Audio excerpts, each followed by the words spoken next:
सबसे पहला मेरा प्रणाम आप सबके नाम, दूसरा प्रणाम किसानों के नाम जिनके लिए हम बात करने के लिए यहाँ इकट्ठा हुए हैं, और एक प्रणाम जवानों के नाम भी जो बॉर्डर पे -50 डिग्री टेम्परेचर में हमारे बॉर्डर्स की रक्षा कर रहे हैं, तो उनको भी एक प्रणाम।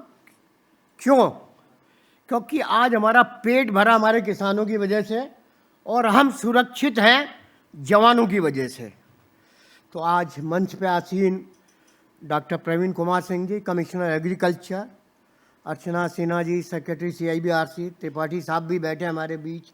मंच पे हमारे इंडस्ट्री के स्टालवार्ड दीपक भाई, राजेश जी, झा साहब और इंडस्ट्री के सभी स्टालवार्ड्स। सबसे पहले तो मैं धन्यवाद करना चाहूँगा कि मुझे यहाँ बोलने का मौका दिया। मैं गुडी गुडी बातें कम करता हूँ, छोटी छोटी बातें सच्चाई की करता हूँ। ये जो ग्रामेज वाली बात है ना कि हमारा इतना ग्राम है, उसका कोई मतलब नहीं है। जब पहले किलो के हिसाब से पेस्टिसाइड यूज़ होते थे, अब हम लोग फ्यू ग्राम्स, 20 ग्राम, 30 ग्राम, 40 ग्राम वाले पेस्टिसाइड लाते हैं और ग्रीन केमिस्ट्री के लाते हैं। वो रेड ट्रायंगल वाला ज़माना इंडिया से धीरे धीरे करीबन तो उठ गया है। और आज हम लोगों को भी सोचना इंडस्ट्री में कि हम भी वही खाना खाते हैं, तो हमें ग्रीन केमिस्ट्री और सेफर प्रोडक्ट्स की तरफ जाने की आवश्यकता है। मुझसे पहले हमारे दीपक भाई और राजेश जी ने कुछ बातें रखी और मैं उनकी बातों से कुछ हद तक एग्री करता हूँ। कुछ बातों में मेरा डिफरेंस ऑफ ओपिनियन भी है और हमारे समक्ष हमारे प्रवीण कुमार सिंह जी, मैं समझता हूँ वो बोलेंगे तो शायद वो कुछ क्लैरिफाई कर पाएँ। ये सेशन है supportive policy regulatory regime for growth of crop protection. अब क्रॉप प्रोटेक्शन की ग्रोथ कब होगी? तब हमारे फार्मर्स, हमारे एग्रीकल्चर, हमारे रूरल एरिया की ग्रोथ होगी, तभी हमारी क्रॉप प्रोटेक्शन की ग्रोथ होगी। तो मेरा कहना है और मैं हर जगह कहता रहा हूँ कि आज भारत सरकार से जो भी पॉलिसी बने वो किसी इंडस्ट्री के कहने पे ना बने, कोई बायस पॉलिसी ना बने, वो किसानों के हित में और राष्ट्र के हित में वो पॉलिसीज बननी चाहिए। पीछे सेक्रेटरी साहब ने भी एग्रीकल्चर सबको बुला के मीटिंग करी थी और उन्होंने कहा कि भाई जहाँ आप एग्री करते हैं वो सब एक तरफ रख दें और जहाँ डिसएग्री करते हैं वहाँ भी वो अपनी बात रख दें और सरकार उस पर फैसला करेगी। आज इंडिया में एक तरफ जेन्युइन इंडस्ट्री ग्रो हुई है, उसके लिए मैं सभी इंडस्ट्री जो ग्रो हो रही है जेन्युइन, उसको बधाई देता हूँ कि वो भारत की प्रगति में, किसानों की प्रगति में योगदान कर रहे हैं। लेकिन दूसरी तरफ जिन्होंने हमारी इंडस्ट्री को बदनाम कर दिया, आज कहीं पर भी पेस्टिसाइड की बात करो तो लोग संशय की नज़र से देखते हैं कि ये कौन लोग हैं, कहाँ से आ गए हैं। जबकि आज फूड सिक्योरिटी के लिए जो भारत सरकार ने इंश्योरेंस शुरू किया है, हमारी पेस्टिसाइड इंडस्ट्री नेचुरल इंश्योरेंस का काम कर रही है। डॉक्टर साहब कर रहे हैं, नहीं कर रहे? अगर हम किसानों की फसल को बचा रहे हैं तो हम एक किस्म का इंश्योरेंस कर रहे हैं। अब इंश्योरेंस में LIC का टीवी पे ऐड देखो तो नई नई पॉलिसीज की बात आती है। तो आज किसानों के लिए भी नई नई पॉलिसी, टेक्नोलॉजीज की बात आती है। और टेक्नोलॉजीज में खाली सिर्फ क्रॉप प्रोटेक्शन केमिकल्स की बात नहीं होती। आज सॉइल हेल्थ से लेके या सीड टू सीड, मतलब अगर हम वो IPM की जगह हम तो अब इंटीग्रेटेड क्रॉप टेक्नोलॉजी की बात करते हैं कि किसान के पास जाओ तो वो ये नहीं कहता कि आप एंटोमोलॉजिस्ट हो या एग्रोनॉमिस्ट हो, वो तो कहता है मेरे खेत की ये समस्या है, इसका सॉल्यूशन क्या है ये बताइए। तो आज हम इंटीग्रेटेड टोटल क्रॉप सॉल्यूशन की बात करते हैं और इस पर काम करते हैं कि किसानों की आमदनी हम कैसे बढ़ा सकते हैं। और किसानों की आमदनी बढ़ाएंगे अगर हमें देश में विकसित भारत बनना है, तो हम किसानों, खेतों और गांवों की प्रगति करे बिना नया भारत, विकसित भारत नहीं बन सकते। तो इस तरफ ध्यान देने की बहुत आवश्यकता है। आज हमारे फ्रेंड्स ने पेस्टिसाइड्स के बारे में और जहाँ साहब ने बताया कि भाई हम सेकंड एक्सपोर्टर बन गए, बड़ी खुशी की बात है। ये भी बड़ी खुशी की बात है, हमारे दीपक भाई ने बताया कि हम 45,000 करोड़ का एक्सपोर्ट कर रहे हैं और हमारी विदेशों से कोई कंप्लेंट नहीं है। ये राघवेंद्र राव, सेक्रेटरी केमिकल्स, ने भी 5 साल पहले फिक्की के प्रोग्राम में बोलते हुए कंफर्म किया था। तो ये सब हमारे लिए, बड़ी इंडस्ट्री के लिए बड़ी खुशी की बात है कि हमारी क्वालिटी डेवलप कंट्रीज में भी एक्सेप्ट की जाती है और हमें कोई शिकायत नहीं है। तो हमारे भारत देश के लिए गौरव की बात है। लेकिन दूसरी तरफ अगर हम अपने देश में आए, हरे राम, जो हम बाहर भेजते हैं वो सैंपल पास, और देश के अंदर वही माल हम देते हैं तो हमारे सैंपल फेल। सर सिंह साहब, मैंने पहले भी बात की और ये हमारी देश की बहुत बड़ी समस्या है।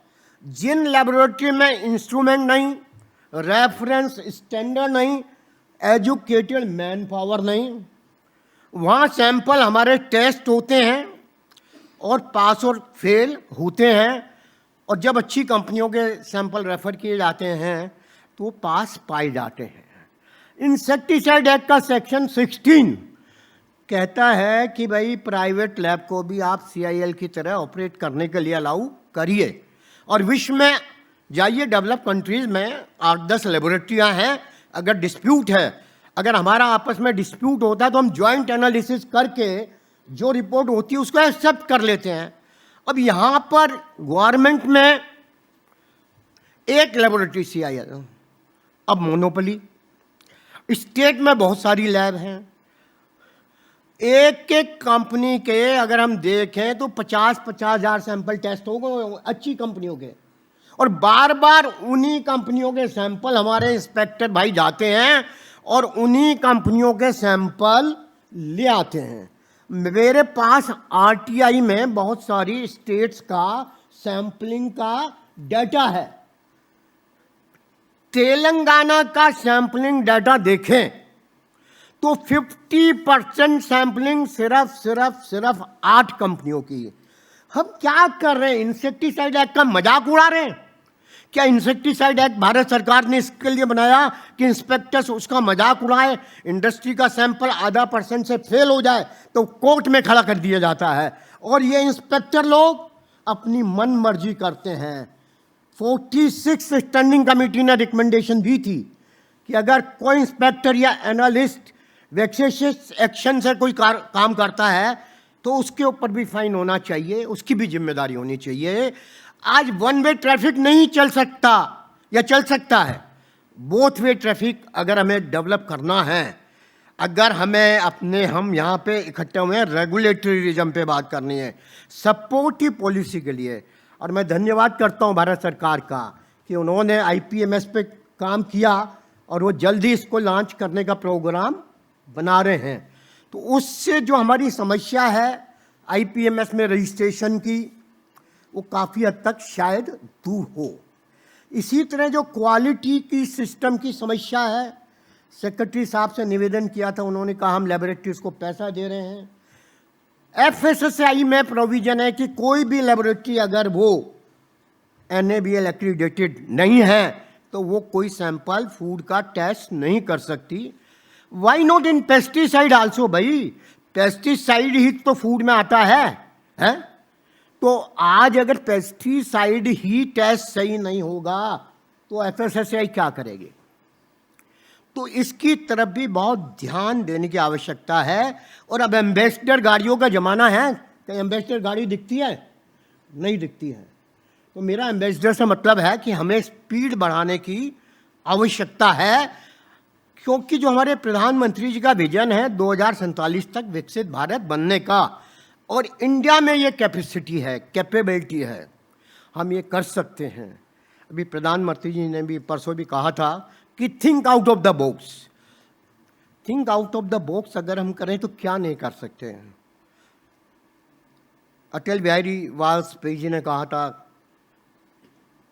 काम करने वालों की कभी हार नहीं होती। तो मित्रों, जो ये पॉलिसी रिजीम में कुछ और भी समस्याएं हैं जो हम सभी जेन्युइन इंडस्ट्री की है। मैं तो अप्रिशिएट करता हूं सिंह साहब को, प्रवीण कुमार जी को, कि उन्होंने एक झटके में जो कंपनियों ने केवाईसी पूरा नहीं किया उसके रजिस्ट्रेशन कैंसिल कर दिए और एक नया केवाईसी फॉर्मेट आरसी में अप्रूव किया।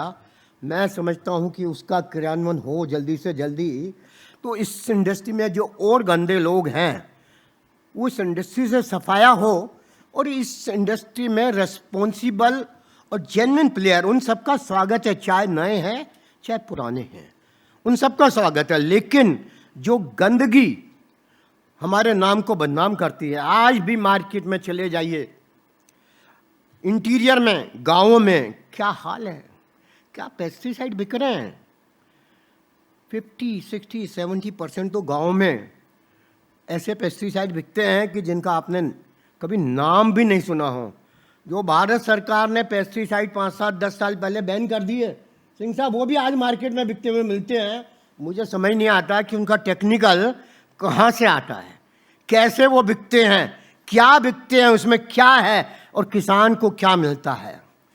अभी रायपुर एग्रीकल्चर यूनिवर्सिटी ने ऐसे बायोस्टिमुलेंट के सैंपल उठाए, अभी ज़्यादा देर की बात नहीं है, पिछले महीने की बात है, और उन सभी बायोस्टिमुलेंट्स में हमारे सैनी साहब भी बैठे हैं जो बसई को रिप्रेजेंट करते हैं, और बायोपेस्टिसाइड और बायोस्टिमुलेंट की जेन्युइन इंडस्ट्री कैसे ग्रो होगी। आज 90% बायोस्टिमुलेंट बिकने वाले केमिकल पेस्टिसाइड से लेस हैं। तो आज बायोस्टिमुलेंट में भी अगर केवाईसी लागू करा जाए तो उससे कुछ गंदगी साफ हो सकती है और उसके रजिस्ट्रेशन का प्रोसेस फास्ट हो सकता है। आज हमें किसान की पैदावार बढ़ाना, मतलब देश की इनकम को बढ़ाना तभी हो सकता है जब तक किसान को हम हर चीज़ जो भी दें क्वालिटी की दें। आज जो नए हाइब्रिड सीड आ रहे हैं उनका एनपीके फर्टिलाइज़र से काम नहीं हो चलता। जैसे आज आपको और हमको स्टिमुलेंट चाहिए तो हमारी खेती को भी स्टिमुलेंट चाहिए, लेकिन जब तक वो जेन्युइन नहीं होंगे तो वो सीड का पोटेंशियल कैसे फुल निकाल पाएंगे। आज गवर्नमेंट के रिसर्च फार्म पे अगर नई वैरायटी आई है, अगर उसकी पैदावार 6 टन है तो किसान के खेत में 3 टन। क्यों? क्योंकि उसको इनपुट सही इस्तेमाल नहीं किए। आज यूरिया पे सब्सिडी थी, यूरिया आज अब यूरिया से ज़मीन खराब की बात हो गई। तो आज हमको बैलेंस फर्टिलाइज़र की भी ज़रूरत है और बैलेंस पेस्टिसाइड की भी ज़रूरत है। अब पेस्टिसाइड में पीछे 2 साल पहले देखें तो बड़ी बड़ी कंपनियों का कंसोलिडेशन हो गया। बायर वाले बैठे हैं, बायर मोनसेंटो की शादी हो गई। हमारे कपूर साहब देख रहे हैं कि मैं उनका भी जिक्र करूंगा कि एफएमसी कैमिनोवा की भी शादी हो गई। कोटेवा से भी कुछ लोग बैठे हैं तो डो ड्यूपॉन्ट की शादी होगी। क्यों भाई? बड़ी बड़ी कंपनियां थी, उन्होंने शादी आपस में, और भी बहुत सारे एग्जाम्पल है वर्ल्ड में। सिंजेंटा कैम चाइना की हो गई, वो चाइनीज़ कंपनी हो गई। क्योंकि एक पेस्टिसाइड के रिसर्च में 2500 से 3000 करोड़ रुपए खर्च होता है और 8 से 10 साल का समय लगता है, तब जाके कहीं एक नए पेस्टिसाइड का रिसर्च होता है। और किसी देश में रजिस्ट्रेशन कराना हो, आज पेस्टिसाइड और फार्मा में पेटेंट, आपने पेटेंट ले लिया तो क्या पेटेंट के बेसिस पे आप किसी पेस्टिसाइड को मार्केट कर सकते हो? डॉक्टर साहब कर सकते हैं क्या पेटेंट के बेसिस पे हम कोई पेस्टिसाइड मार्केट नहीं कर सकते? हमको फिर जिस कंट्री में मार्केट करना है, इवन इनोवेशन के कंट्री में भी उसका कंट्री के हिसाब से डेटा जनरेशन करना पड़ता है। ठीक है सर। तो आज हर कंट्री की अपनी अपनी गाइडलाइंस है। हिंदुस्तान में भी हम रजिस्ट्रेशन करें तो कानून के हिसाब से 1 साल में रजिस्ट्रेशन होना चाहिए, जिसको 6 महीने के लिए एक्सटेंड किया जा सकता है, लेकिन कितना समय लगता है वो प्रैक्टिकल सबको मालूम है। और जितना ज़्यादा समय लगता है उतनी कॉस्ट बढ़ती चली जाती है। अब जब नया पेस्टिसाइड आता है, जो फर्स्ट टाइम कंट्री में आता है, चाहे पेटेंट में है चाहे ऑफ पेटेंट है, उसका रजिस्ट्रेशन का खर्चा उतना ही है देश में। आज किसानों के पास ले जाने के लिए, डीलर्स को ले जाने के लिए, उसका प्रमोशन करने के लिए ट्रेनिंग का भी खर्चा उतना ही है, क्योंकि इस पेस्टिसाइड के बारे में कोई जानता नहीं है। और हमारे यहाँ भी बात कहा कि 338 या 339 पेस्टिसाइड रजिस्टर्ड हैं, वर्ल्ड में 1200 पेस्टिसाइड हैं। हमारे देश में इतने कम पेस्टिसाइड रजिस्टर्ड क्यों हैं? क्यों नहीं मल्टीनेशनल कंपनियां जिन्होंने रिसर्च करी वो हमारे यहाँ नई टेक्नोलॉजी के पेस्टिसाइड फास्ट लेके आते हैं, या पुरानी टेक्नोलॉजी के पेस्टिसाइड क्यों नहीं लाते? दोस्तों, ये पेपर है ना, इस पर कुछ लिखा हुआ है तो इसकी फोटो कॉपी हम कर सकते हैं ना। लेकिन ये क्या है? ब्लैंक है। इसकी फोटो कॉपी करेंगे तो क्या आएगा? ब्लैंक ही आएगा ना। तो हमें ये सोचना कि हम पहले फोटोकॉपी को आने दें, फोटोकॉपियर मशीन को आने दें। अगर कुछ कागज होगा तो उसकी हम देश में फोटोकॉपी कर सकते हैं। सतवंत रेड्डी कमेटी बनी थी 2007 में। जब 2005 में हमने WTO को साइन किया तो उसमें पेस्टिसाइड इंक्लूड नहीं थे। तो पेस्टिसाइड के लिए सतवंत रेड्डी कमेटी ने सारी इंडस्ट्री से डिस्कशंस किया, इंटरमिनिस्ट्रियल डिस्कशंस किया, और उन्होंने 3 साल का डेटा प्रोटेक्शन रिकमेंड किया। और उस समय 3 नेशनल एसोसिएशन थी, तीनों ने भी लिख के दिया। उसके बाद वो स्टैंडिंग कमेटी बनी 2008। मुझे भी उसमें जाने का, पेश करने का, बात का मौका मिला। तो हमने अपनी बात रखी, 3 साल की डेटा प्रोटेक्शन होना चाहिए। लेकिन उस स्टैंडिंग कमेटी ने 3 साल के बजाय 5 साल का डेटा प्रोटेक्शन रिकमेंड करा। आज वर्ल्ड ओवर 5 साल से 15 साल का डेटा प्रोटेक्शन होता है। और हमारे देश के कुछ कंपनियां जो विदेशों में तो डेटा प्रोटेक्शन का मजा लेते हैं कुछ कंपनियां जो मजा लेती हैं, जो एक्सपोर्ट करती हैं, हम सभी करते हैं एक्सपोर्ट, वहां मजा ले लेते हैं। और जब हिंदुस्तान में बात होती है तो कहते हैं नहीं, हिंदुस्तान वालों को मजा, हिंदुस्तानियों को मजा नहीं लेना चाहिए। बाहर विदेशों में जाके मजा कर सकते हैं, हिंदुस्तान में मजा करना अलाउ नहीं है। डॉक्टर साहब, क्या हिंदुस्तान में मजा करना अलाउ होना चाहिए या नहीं होना चाहिए? अगर हम विदेशों में मजा कर सकते हैं तो हिंदुस्तान में भी मजा करने का अलाउ होना चाहिए। मैंने काफ़ी समय ले लिया, वैसे तो सेशन 11:30 बजे तक है। डॉक्टर साहब डिटेल में चर्चा करेंगे। अगर लॉस की हमें बात करनी है तो हमें भी इंडस्ट्री को रिस्पॉन्सिबल बनना पड़ेगा। हम टेक्निकल का रजिस्ट्रेशन लेते हैं, इंडिजिनस मैन्युफैक्चरिंग का, बहुत अच्छी बात है, फास्ट मिलना चाहिए। लेकिन हमारे कुछ भाई क्या करते हैं? इंपोर्ट करते हैं टेक्निकल, जबकि इंपोर्ट करना चाहिए इंटरमीडिएट। अब यहाँ पे जो हिंदुस्तान के जेन्युइन मैन्युफैक्चरर हैं, हमारे हरीश राजेश भाई जैसे, दीपक भाई जैसे, जो जेन्युइन काम करते हैं, तो उनको ऐसे लोग बहुत ज़्यादा परेशान करते हैं। तो आज जो KYC लागू कर देंगे तो जो जेन्युइन लोग हैं उन्हीं को लाइसेंस मिले, उन्हीं को रजिस्ट्रेशन मिले। और स्टेट्स लेवल पे जो इम्प्लीमेंटेशन नहीं है, आज डीलर को जो लाइसेंस है उसकी कंडीशंस है कोई फुलफिल नहीं करता। 3 लाख डीलर है, पूछो कि प्रिंसिपल सर्टिफिकेट है, रिक्वायर्ड सोर्स से माल लिया, इतना नकली माल बिकता है, हम भी पहचान नहीं पाते हमारा असली है या नकली है। डॉक्टर साहब ने ऐसे सैंपल टेस्ट करे 0%, 0। हम किसान का क्या कर रहे हैं? तो बस मैं अपनी बात को समाप्त करूंगा। मैंने कुछ ज़िंदगी की सच्चाइयाँ बोली, कुछ लोगों को अच्छी लगती है, कुछ लोगों को बुरी लगती है, जिनको बुरी लगी हो उनसे माफ़ी मांगता हूँ। और मैं इस देश के हित में, किसानों के हित में और राष्ट्र के हित में मैं सही बात रखता रहूँगा। किसी को बुरी लगे मैं उसकी परवाह नहीं करता और ना ही करूँगा, लेकिन राष्ट्र के हित में जो होगा मैं करूँगा। आप सबने मुझे मौका दिया, सबने मेरी बात सुनी, मैं आप सबका धन्यवाद करता हूँ। जय हिंद, जय Bharat. Thank you very much.